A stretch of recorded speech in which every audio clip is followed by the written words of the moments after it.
पकड़ विपक्ष की छाती पर, बटन दबेगा हाथी पर।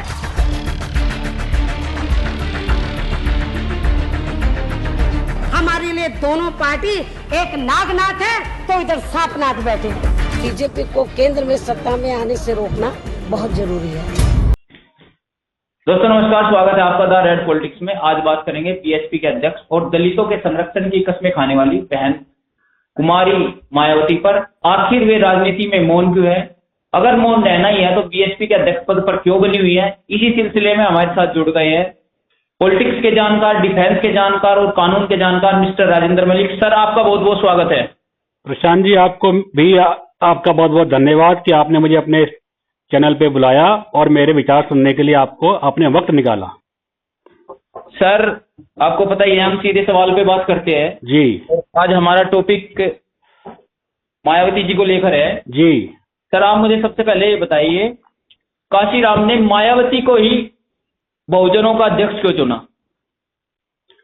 प्रशांत जी, कांशीराम जी ने सिर्फ मायावती को ही बहुजनों के लिए यानी कि अध्यक्ष चुना अपनी पार्टी के लिए। असल में कांशीराम जी का एक सपना था। जी सर। और वो सपना था उनका कि दलितों का उत्थान। अच्छा। राजनीतिक रूप से, सामाजिक रूप से और आर्थिक रूप से।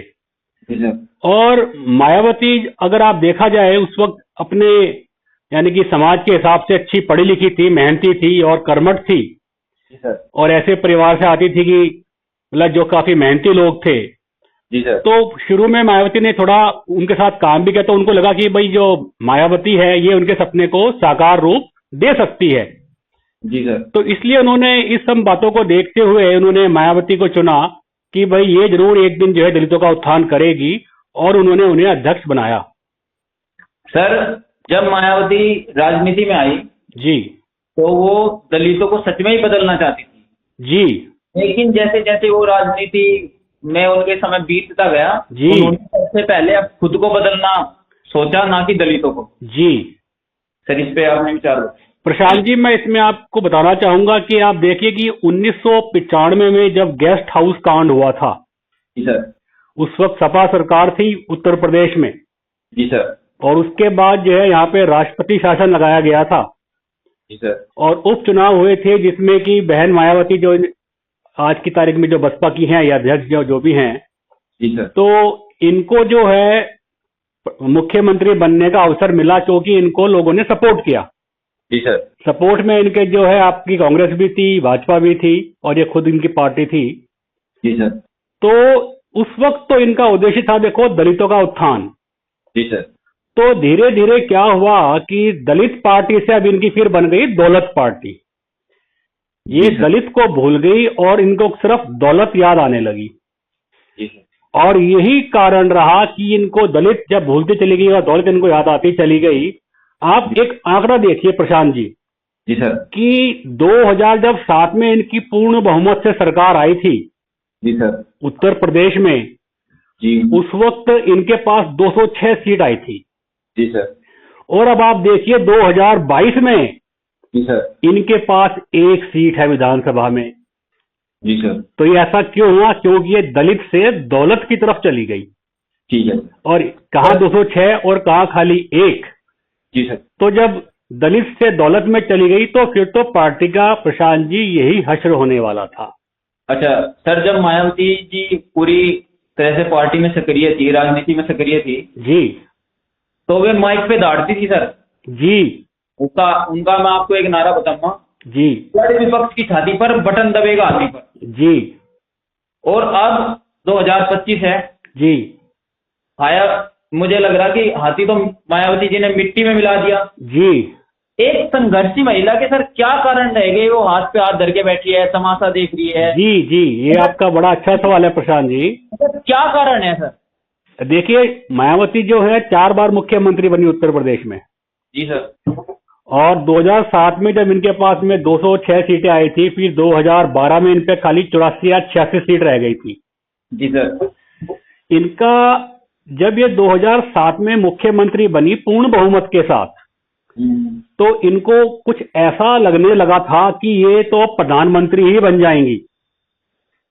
उसका कारण ये था कि इनको मैं बताऊं आपसे, 2009 में, आप मेरी बात सुनो प्रशांत जी, जी सर। 2009 में न्यूक्लियर डील साइन हुई थी कांग्रेस सरकार की यूएस के साथ में। जी सर। और उस डील में जो है, जो आपके कम्युनिस्ट हैं, इन्होंने आपका कांग्रेस का साथ छोड़ दिया था और सरकार गिरने के कगार पे आ गई थी। जी सर। ऐसे वक्त में जो है इनको सहारा मिला था सपा पार्टी का। अच्छा सर। सपा ने उनको सहारा दिया और कांग्रेस की सरकार बच गई। जी सर। और इसी प्रकार फिर बाद में जब 2009 में जब इलेक्शन हुए, जी सर। तो उसमें जो था सपोर्ट में थी आपकी, जो इनका एक यूपीए का नाम का इनका एक संगठन बना था इसका, और United national provincial front association ऐसे कुछ करके बना था इन लोगों का, जो अलायंस करके बना था। तो उसमें जो है ये सब आपस में संगठित हुए थे। भाजपा इनसे तब भी अलग थी। जी सर। तो क्योंकि मायावती तो पूर्ण बहुमत से मुख्यमंत्री थी उत्तर प्रदेश की, जी सर। तो ये ऐसा लगने लगा इनको कि अब जब संगठन में आ गई हैं ये, तो अब यहाँ की भारत की प्रधानमंत्री बनने से इनको कोई भी नहीं रोक सकता। जी सर। और इनमें इतना अहंकार भर गया था, इतना अहंकार भर गया था। आप देखो खुद इन्होंने अपनी बड़ी बड़ी मूर्तियां और ये पार्क वगैरह, मतलब इतना अहंकार भरने के बाद फिर दलितों को भूल के फिर इन्होंने दौलत इकट्ठे करनी शुरू कर दी। प्रधानमंत्री तो बन नहीं पाई है। अब आप ये देखिए कि कोई भी अगर नेता पॉलिटिक्स में अहंकार करता है तो उसका नतीजा धीरे धीरे मिलता है, धीरे धीरे, और आखिर में वो नेता जीरो बन जाता है। तो वो हुआ है मायावती के साथ में। आज ही अकेली पड़ गई है बिल्कुल। सर, आपको लगता है अगर मायावती जी त्याग की भावना रखती, दलितों को अब सम्मान देती, ऊपर रखती, उनके कामों को पूरी तरह से करती, तो आज वो प्रधानमंत्री बनती? इसमें मैं आपसे ये कहना चाहूंगा, मैं बताऊं प्रशांत जी, सर, कि क्योंकि ये अपनी पार्टी को ही संगठित नहीं बन पाई, जो इनका वोट बैंक था दलितों का, उसमें फिर 2007 में इनके साथ ब्राह्मण भी जुड़ गए थे, इनके साथ कुछ मुस्लिम भी जुड़ गए थे। सर, ये आपको एक नारा बताता हूँ जी। 2007 में बीएसपी का एक नारा था, ब्राह्मण शंख बजाएगा जी और हाथी चलता जाएगा। जी बिल्कुल बिल्कुल, वही कारण है ना, मैं बताता रहा हूँ आपसे मैं कि 2007 में इनसे ब्राह्मण भी जुड़े थे और इनसे साथ में मुस्लिम भी जुड़ गए थे, और इनका खुद का तो इनका वोट बैंक था ही। जी सर। तो ये तो हाथी पे नहीं, ये तो पता नहीं किस चीज पे सवार हो गई थी। जी सर। तो उस जो इनके साथ में जो इनका वो समय रहा था, मतलब कि तो अगर उस वक्त ये अपने आप को संभाल लेती, अपने वोट बैंक को संभाल लेती, अहंकारी ना बनती, और प्रधानमंत्री के जो इनको सपने दिखाए गए थे, लोगों ने दिखाए थे, उसके चक्कर में ना आती, तो और अपने राष्ट्र तो हो सकता है, इसमें कोई दो शक नहीं है कि इनका इतना एक दिन पूरे हिंदुस्तान में इनका दलित इनके पीछे रहता खड़ा, और शायद हो सकता है प्रधानमंत्री बन जाती। क्या बताइए सर, जब मायावती जी पार्टी में थी, सत्ता में सक्रिय थी जी, और ये कांग्रेस और बीजेपी को नागनाथ और सापनाथ बताती थी। जी जी, मंच पे कहती थी हमारे लिए तो एक नागनाथ है और एक सापनाथ है। जी, ऐसा क्या हुआ सर, जो अब मायावती जी साइलेंट पॉलिटिक्स खेल रही है? इससे हम मोदी मैजिक कहे या फिर ईडी और सीबीआई का डर? नहीं, इसमें प्रशांत जी, इसमें कई बातें आती हैं जी सर। कि देखिए, कांशीराम के समय के जो उनके नेता थे, कांशीराम के साथ, जी सर, उन्होंने मायावती को तब से देखा था जब मायावती बिल्कुल जीरो थी एकदम। जी सर। और उनके सामने ही मायावती जो है एक दिन मुख्यमंत्री बन गई, उत्तर प्रदेश की 4 बार बनी। और जी सर। तो मायावती को ये एक डर भी था कि भाई जिन्होंने उसको जीरो रूप में देखा है बिल्कुल जी, और वो अब उभरते उभरते आज मुख्यमंत्री बन चुकी हैं, तो उनको ये डर था कि कहीं ये लोग जो है उनसे चिढ़ने लग जाएं कि भाई ये तो बहुत ज्यादा हमसे आगे पहुंच गई, और कहीं इस पार्टी को ना तोड़ दें या उसका वोट बैंक ना खींच ले। पूरी बात सुनिए आप मेरी। तो जिस तरह से केजरीवाल ने सारे नेताओं को अपने से अलग करा ना, इसी तरह से मायावती ने जी भी कांशीराम जी के जो सपोर्टर थे उनको धीरे धीरे जो है इसने अपने से अलग करना शुरू कर दिया।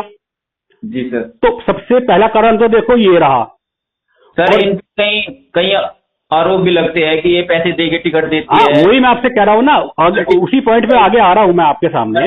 भी नहीं सुनती जी जी बिल्कुल, मैं आपके साथ उसी पॉइंट पे आ रहा हूँ।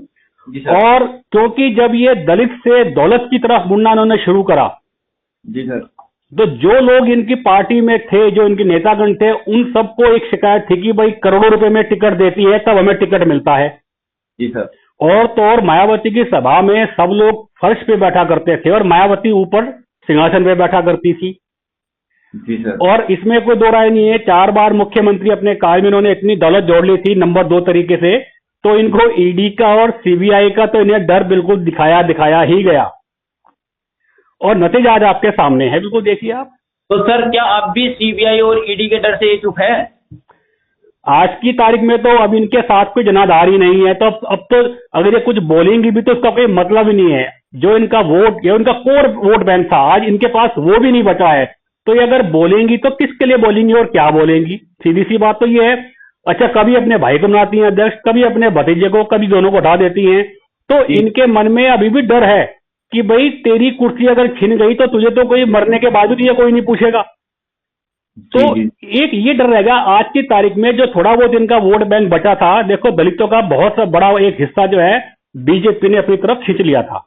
अच्छा सर, अगला सवाल मेरा एक इसी पे है जी सर, ऐसा क्यों हुआ जी कि मायावती जी का पॉलिटिक्स में निष्क्रिय हो जाना, जी उसका सबसे ज्यादा फायदा सर बीजेपी ने उठाया? जी समाजवादी भी उठा सकती थी, कांग्रेस भी उठा सकती थी, जी या आरएलडी भी उठा सकती थी, जी लेकिन ऐसा क्या हुआ कि सबसे ज्यादा फायदा मायावती जी का राजनीति में निष्क्रिय रहने का बीजेपी ने ही उठाया था? ये आपने बड़ा अच्छा सवाल किया प्रशांत जी। इंडिया, हमारे देश की पॉलिटिक्स में जो है, जी सर, सपा है। आज की आप सपा को स्थिति देखिए, कांग्रेस की स्थिति देखिए और आरएलडी की स्थिति देखिए, या किसी भी पार्टी की स्थिति देख लो आप। आरजेडी है, जेडीयू है बिहार में, खैर जेडीयू तो चलो आपका भाजपा के साथ में ही है, लेकिन जो बाकी विपक्ष पार्टी हैं वो आज की तारीख में अपने आप में दम नहीं रखती कुछ भी। जी सर। और देखो आज की हिंदुस्तान की जो पॉलिटिक्स है, जो आज का हिंदुस्तान का वोटर है, उसे पता है कि कौन मजबूत है और कौन बिखरा हुआ है। जी सर। तो क्योंकि भाजपा ने अपने आप को 3 सीट से शुरू किया था और आज भाजपा बड़ी मजबूत स्थिति में बनती चलेगी, बीच में जो है सबसे मजबूत पार्टी। जी, तो जो मजबूत है देखो वोटर हमेशा उसकी तरफ ही जाता है। जी सर। इसलिए भाजपा को सबसे ज्यादा फायदा हुआ।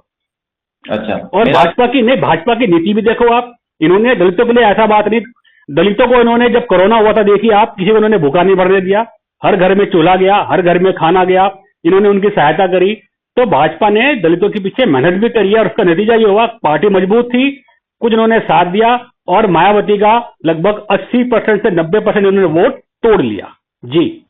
अच्छा सर, मेरा अगला सवाल है जी। मायावती का एक बयान था सर पुराना, जी। अगर वे गठबंधन करती है जी। तो सबसे पहले दलितों का हित देखती है। जी। उनका कहना ये था अगर मैं गठबंधन करूंगी जी। तो मैं उस पार्टी के साथ गठबंधन करूंगी जो सबसे ज्यादा दलितों का हित करेगी। जी। अब चूंकि उनका किसी के साथ गठबंधन नहीं है, जी। वे एक तरह से निष्क्रिय है, जी। तो क्या अब ये माने हम सबसे ज्यादा भला अब दलितों का हो रहा है? मैं आपसे इसमें बताऊं प्रशांत जी कि गठबंधन तो वो कर सकता है जिसके पीछे कोई वोट बैंक हो। जब मायावती ने अपनी नीतियों से, अपनी कुनीतियों से अपने सारा उसने वोट बैंक खो दिया, अपने नेता खो दिए। इनके नेता गए कहां देखो आप, जो भी मायावती के नेता थे वो कहां गए? वो कुछ भाजपा में चले गए, कुछ सपा में, कुछ कांग्रेस में। कारण क्या था? ये तो उनसे करोड़ रुपए लेती थी, तब जाकर उनको टिकट मिला करता था, है कि नहीं? तो जब ये अकेली रह गई, इनके पास वोट बैंक नहीं रहा, इनका भतीजा, इनका भाई इनके साथ में रह गए, और जो अभी भी थोड़ा बहुत इनके पास वोट बैंक है, मुश्किल से मेरे ख्याल से अगर आप लोकसभा में देखो तो 10-12% है और विधानसभा में इनके पास खाली 8-9% है, उत्तर प्रदेश में जो है। तो इतने छोटे से वोट बैंक को लेकर के ये अगर किसी से गठबंधन करते हैं तो इनकी वैल्यू रह क्या जाएगी? और इन्हें पूछ कौन रहा है इनको, इनके गठबंधन को? ये मेरा आपसे जवाब है। चलो सर आगे बढ़ते हैं। जी सर, जब दलितों की सर्वे सर्वा बहन मायावती जी बन गई जी, फिर क्या कारण हुआ सर कि चंद्रशेखर की एंट्री हो गई जी, और क्या कारण हुआ कि जब चंद्रशेखर पर अत्याचार हो रहे थे, चंद्रशेखर रावण पर, मायावती जी मौन थी जी? तो क्या कारण था?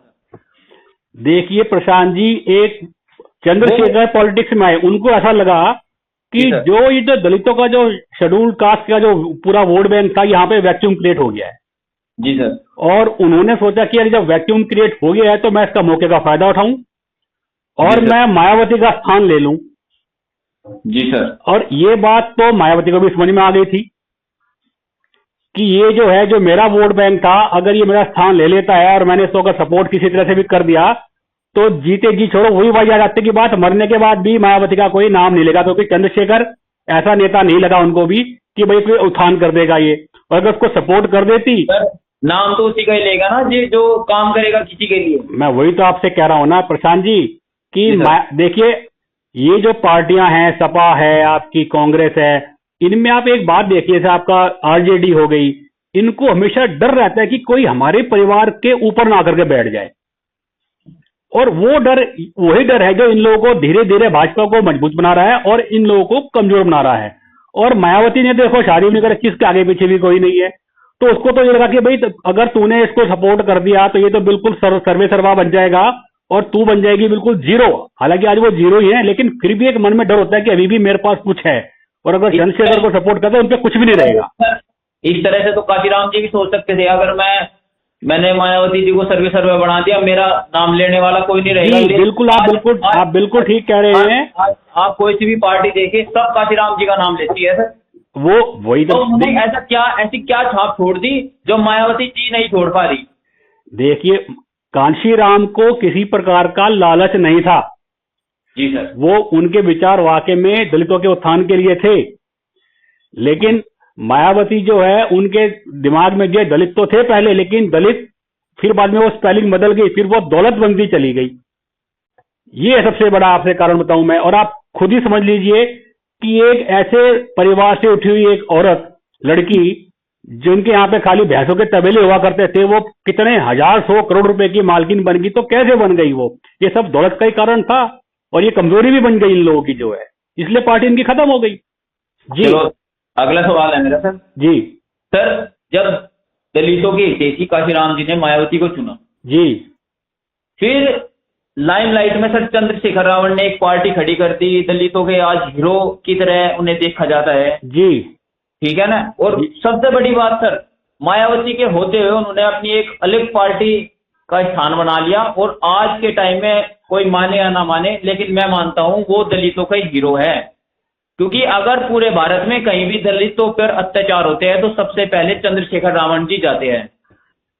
देखिए प्रशांत जी, अवसर की राजनीति सब लोग करते हैं सर। अवसर की राजनीति करना और अत्याचार पर बोलना सर, ये दोनों अलग बातें हैं। मैं वही आपसे बता रहा हूं ना। मैं अवसर का मतलब ये है कि रोटियां सेकना।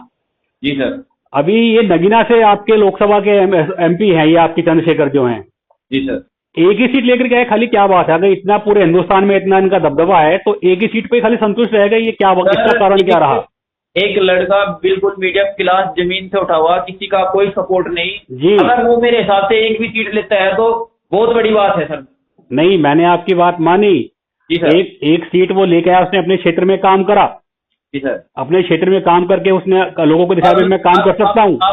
अभी आपने बताया कि सर बीजेपी की कभी 3 सीट थी। जी बिल्कुल, ठीक है ना। तो एक सीट अगर चंद्रशेखर की है तो इसमें क्या कोई नई बात थोड़ा है सर? बहुत अच्छा, मेरे हिसाब से तो बहुत अच्छा रिजल्ट है सर उसका। मैं आपसे वही तो बिना सपोर्ट के सर। नहीं, मैं आपसे वही तो कह रहा हूँ ना प्रशांत जी, जहां तक सवाल है सपोर्ट का, भाई अगर आप क्षेत्र में काम करते हो तो आप तो लोग तो पसंद करेंगे और आपका वोट बैंक भी बनेगा, इसमें कोई दो राय नहीं है। लेकिन फिर भी मैं वही कह रहा हूँ, दलितों को कुछ देना, उनका उत्थान करना कोई छोटी मोटी बात नहीं है। अगर चंद्रशेखर जो आपके ये हैं, अगर वाकई में दलितों का उत्थान करना चाहते हैं ये और अपनी पार्टी का मजबूत बनाएंगे, तो हो सकता है इनको भी आने वाले भविष्य में कुछ ना कुछ मिल जाए, इनका भी एक जनाधार बन जाए। ऐसी बात नहीं है अगर निस्वार्थ सेवा करते रहे तो। जी बिल्कुल बिल्कुल। चलो सर, मैं आपको एक अंबेडकर जी का बयान बताता हूँ जी। उनका कहना था, राजा का बेटा राजा नहीं बनेगा। जी ठीक है ना सर जी। अब मायावती जी की बात हम करते हैं जी। आपने ज्यादातर मायावती जी के जो भाषण सुने होंगे, वे परिवारवाद के बहुत ज्यादा खिलाफ थे जी। उसके बावजूद जी उन्होंने अपने भतीजे को अध्यक्ष पद पर उन्होंने कोऑर्डिनेट बना दिया जी का जी। ठीक है। और मतलब देखा ये जा रहा था कि मायावती के बाद में आकाश आनंदी बीएसपी के सर्वे सर्वा हो जी। अभी आकाश आनंद युवा है जी। युवा के मन में बहुत सारे काम करने की ये सोचते हैं कि हम पार्टी को आगे बढ़ाए ये सब जी। लेकिन उन्होंने गलती कर दी जी। उन्होंने खुले मंच पे ये बोल दिया कि हम बहुत सारे काम करना चाहते हैं, हाँ, लेकिन हमसे जो ऊपर पद पर है वे हमसे बड़े भी है, लेकिन वे हमें काम करने नहीं दे रहे। अच्छा। इस बात के ऊपर मायावती ने उन्होंने सारे पद से निष्क्रिय कर दिया। जी। तो ये भाई भतीजेवाद को लाना फिर हटाना, इससे मायावती जी क्या सिद्ध करना चाहती है? मैं आपसे बताऊं प्रधान जी, ना बोल देगा तो पार्टी से एकदम सभी पदों से उन्हें मुक्त कर दिया जाता है। हाँ, मैं अभी आपसे बताऊं कि आप और पार्टी को, मैं इसमें आपको उदाहरण देना चाहूंगा जी सर। कि जहां पे परिवारवाद मजबूत हुआ है, जी सर। वहां पे परिवारवाद मजबूत क्यों हुआ है, उसके पीछे आप एक कारण जानिए। जी सर।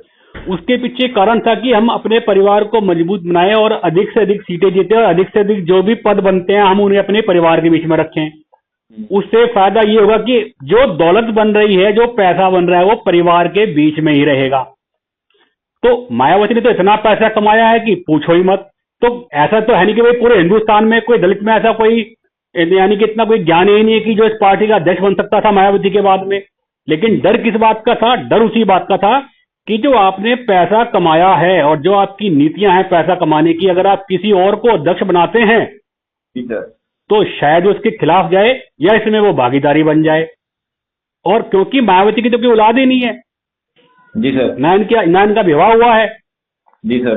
तो अब ये जो इनका भतीजा है, कभी इनका भाई है, तो इनके मन में देखो, इनके मन में ये डर तो शुरू से ही रहा है कि कोई मेरी जगह ना ले ले। इसलिए आज तक इन्होंने किसी और को, अब देखो क्या है, किसी पार्टी को अध्यक्ष बना दो, किसी पार्टी का बसपा का किसी को उपाध्यक्ष बना दो, लेकिन जब पार्टी का वजूद ही नहीं रहा है तो अब उसका कोई इतने बड़े उसके मायने रखते नहीं कि कौन है और कौन नहीं है, किसको इसने हटाया किसको इसने नहीं हटाया। हाँ, जिस वक्त इस पार्टी का वजूद था उस वक्त ये लोग बाकायदा डेमोक्रेटिक तरीके से चुनाव करवाते अपनी पार्टी में अध्यक्ष पद के लिए, तो शायद आज पार्टी का ये हाल ना हुआ होता।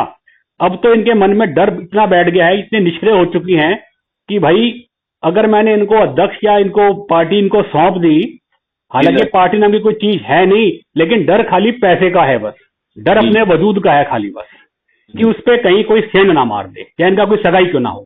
जी चलो सर, आपको मैं एक बात बताता हूँ जी। सर, आज शाहजहां जिंदा होता जी और वो मायावती का महल देख लेता जी, तो वो एक ही बात बोलता, जी बहन जी ऐसा मुजस्समा मेरा भी बनवा दो, चाहे कितनी असरफिया ले लो, कुछ भी ले लो। जी।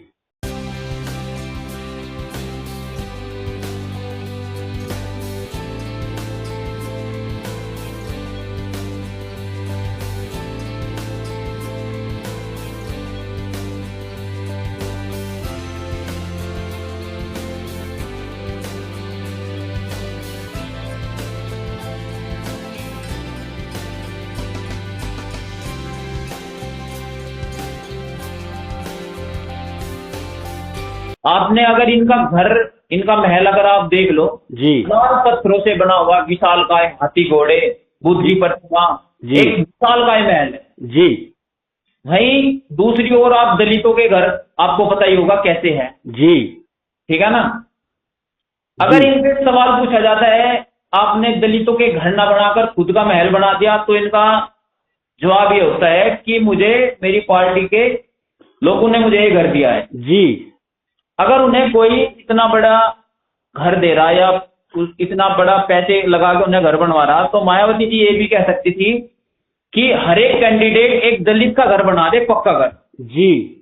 वहीं दूसरी ओर हम नरेंद्र मोदी जी को देखते हैं। जी। आपको पता ही होगा सरकारी बंगले से के अलावा उनके पास कितनी संपत्ति है अभी तक। जी। कितनी बार वे मुख्यमंत्री रह गए और प्रधानमंत्री अभी भी है। जी। वो गरीबों के लिए योजना लाए। जी। उसमें कोई दलित नहीं, उसमें कोई जातिवाद नहीं। जी। अगर आप गरीब है तो आपको पक्का घर मिलेगा। जी बिल्कुल। और मायावती जी ने अपना मुजस्समा बनवाया। जी। इस पर थोड़ा सा विस्तार से हमें बताइए। इसमें मैं आपसे प्रशांत जी ये कहना चाहूंगा कि देखिए, भाजपा को पहले लोग बाग जो हैं बनिया ब्राह्मणों की पार्टी बताया करते थे और कहते थे भाई ये पार्टी तो पूंजीपतियों की है। जी सर।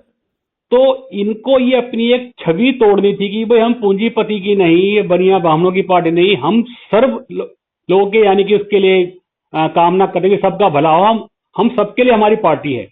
जी सर। और इस छवि को इन्होंने तोड़ने के लिए इन्होंने दलितों का उत्थान करना शुरू करा, जैसे सिलेंडर वगैरह मुफ्त दिया, राशन वगैरह मुफ्त दिया और काफी उनको मकान वगैरह बनवा करके दिए।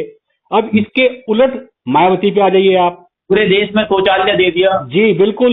अब इसके उलट आप मायावती पे आइएगा तो जी सर। देखो, मायावती ने तो पैसा बटोरना शुरू कर दिया था, टिकट बेचने शुरू कर दिए थे। और अगर आपको याद हो तो इनके ऊपर मुकदमे भी चले थे कि भाई इतना पैसा कहां से है, लेकिन फिर सारी बातें जो है धीरे धीरे धीरे धीरे वो बाद में दबती चली गई। मुकदमे अभी भी है, जैसे ये कोई पार्टी या राजनीति में सक्रिय हो गई, वे फाइलें फिर से खुलने लग जाएगी। जी, मैं वही आपसे कह रहा हूं ना, वो धीरे धीरे फिर बातें सब दबती चली गई। जी सर। इसका मतलब क्या हुआ कि क्योंकि इन्होंने इतना काला पैसा कमा रखा है, इतना काला इन्होंने पैसा कमा रखा है, लेकिन एक डर भाजपा को भी है जी सर। कि अगर उन्होंने मायावती को जेल में डाल दिया तो जो उनके पास दलित वोट बैंक है वो उनसे छिटक सकता है। सर, अगर आप ये बताओ, दलित उसमें ये भी तो सोचेगा ना कि ये हमारे ही पैसा था और ये हमारे काम ना आके मायावती ने खुद के ऐशोआराम में लगा दिया। देखो प्रशांत जी, नहीं, आपकी बात बिल्कुल सही है, इसमें कोई दो राय नहीं, लेकिन फिर भी आपको अभी भी पता होना चाहिए कि हमारे देश में जातिवाद अभी भी बहुत ज्यादा बचा हुआ है। हाँ सर, ये है, लेकिन एक बार सोचेगा जरूर कि ये जी। हमारा पैसा था जी। और हमारे पैसे से ऐशोआराम कर रही है मायावती जी। नहीं, वो सोचेगा, इसमें कोई दो राय नहीं है, लेकिन फिर वही आ जाती है बात कि कहीं ना कहीं आज आखिर में व्यक्ति जो है जातिवाद पे चला जाता है आखिर में आकर के। जो है कारण क्या है कि नेता लोगों को बताएंगे कुछ होगा, कुछ बताएंगे कोई, लोगों के समझ में कुछ आएगा, तो वो लोगों को जातिवाद की तरफ मोड़ ही लेते हैं। और ये डर है भाजपा के अंदर कि अगर उन्होंने मायावती को भी उन्होंने जेल में डाल दिया, जबकि सबको पता है कि इसने काला काला पैसा कमाया। पचड़े लोगों की ईडी गई, बहुत से लोग जेल में गए, जैसे देखो आप केजरीवाल को देखिए, आप मनीष सिसोदिया को देखिए, लेकिन मायावती जेल में नहीं। कारण ये जेल में क्यों नहीं गई? क्योंकि भाजपा को डर है कि चाहे इसने कितना ही पैसा काला पैसा कमा रखा है और लोगों को पता भी है, लेकिन उसके बावजूद भी उनका वोट बैंक छिटक सकता है मायावती की तरफ, जो दलितों का वोट बैंक भाजपा के पास में है। जी सर, भारतीय राजनीति में ऐसा क्या है, सभी पार्टियां, चाहे वो कांग्रेस है, भाजपा है, समाजवादी है जी, आरजेडी है या फिर आम आदमी पार्टी है, जी। सभी पार्टियां सर दलितों की लड़ाई लड़ रही है, जी, लेकिन दलित आज भी प्रताड़ित है। जी। सर, आखिर दलित इस चक्रियों से निकले तो निकले कैसे? मैं आपसे बताऊं प्रशांत जी कि इसमें मैं आपसे देखो 3 और बताता हूं मैं आपको। जी सर। आज की तारीख में एक तो गरीबी को हटाओ, ये शुरू से चलता आ रहा है कि दलितों का उत्थान करो। जी सर। दूसरी तरफ अब एक मुस्लिम पक्ष है कि भाई मुस्लिमों का उत्थान करो, अल्पसंख्यकों का उत्थान करो, वो कांग्रेस कर रही है। सभी पार्टी के मैनिफेस्टो में होता है नहीं, लेकिन कुछ पार्टी तो इनके बिल्कुल चक्कर धरता है ना जी। कुछ पार्टी तो इनके सर्वे शर्मा है, जैसे कांग्रेस है उसका मुसलमानों की तरफ तुष्टिकरण है पूरा पूरा, इन लोगों का दलितों की तरफ है। ऐसी कुछ किसान नेता हैं जिन्होंने कि किसानों का उत्थान करना चाहा था। लेकिन आप एक बात बताइएगा कि अगर इन्होंने उत्थान कर दिया जी सर, तो मतलब एक बार उत्थान हो गया, उसके बाद फिर कोई मुद्दा नहीं रह जाता। अगर मैं आपको ना एक बड़ा अच्छा उदाहरण देता हूं मैं आपको। एक बहुत पहले हिंदी में एक पिक्चर आई थी, उसमें जो आपके पहले विलन थे बड़े मशहूर, अजीत जी सर, वो उसमें विलन थे। वो कहते थे सारा शहर मुझको लायन के नाम से जानता है। तो उन्होंने क्या करा, एक बंदे को पिक्चर में पकड़ करके उसे सजा दी उन्होंने। तो उनसे पूछा कि बॉस आप ये ऐसा क्यों कर रहे हो? तो उन्होंने क्या कहा कि देखो रॉबर्ट, लिक्विड इसको जीने नहीं देगा और ऑक्सीजन इसको मरने नहीं देगा। तो वही काम ये पार्टियां कर रही हैं, ना तो इनको ये मरने देंगे, ना इनको खुलकर ये जीने देंगे, इनको वो लटकाए रखेंगे उत्थान के नाम पे। ये चल रहा है हमारे देश में जो।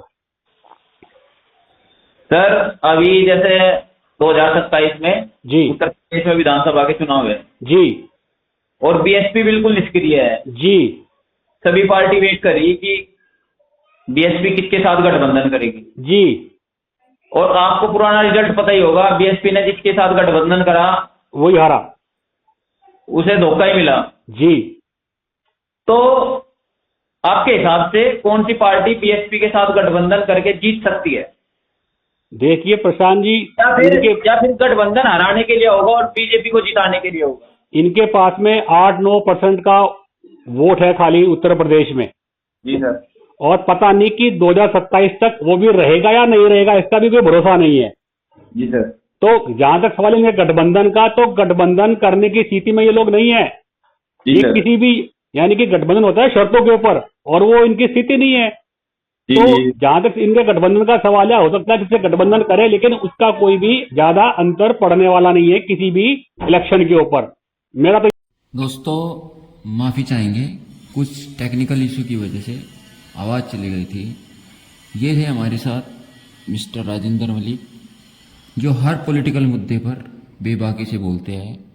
आज हमारा मुद्दा बीएसपी को लेकर, मायावती को लेकर था। आखिर बीएसपी के अध्यक्ष बहन कुमारी मायावती राजनीति में मौन क्यों है? मौन रहने का क्या कारण था? जो चंद्रशेखर राजनीति के मैदान तो के हीरो बनते जा रहे हैं और मायावती को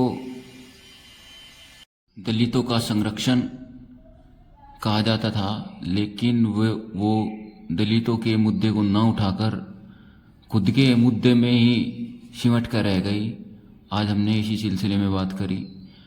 दोस्तों, अगर आज आपको ये वीडियो हमारी पसंद आई हो, प्लीज़ इसे लाइक करें, शेयर करें, सब्सक्राइब करें, अपने देश से प्यार करें, संविधान से प्यार करें, हमारे चैनल को सब्सक्राइब करें, ज़्यादा से ज़्यादा लाइक करें, शेयर करें। हम आपके लिए इसी तरह से पॉलिटिक्स के मुद्दों पर वीडियो लाते रहेंगे। जय हिंद, जय भारत।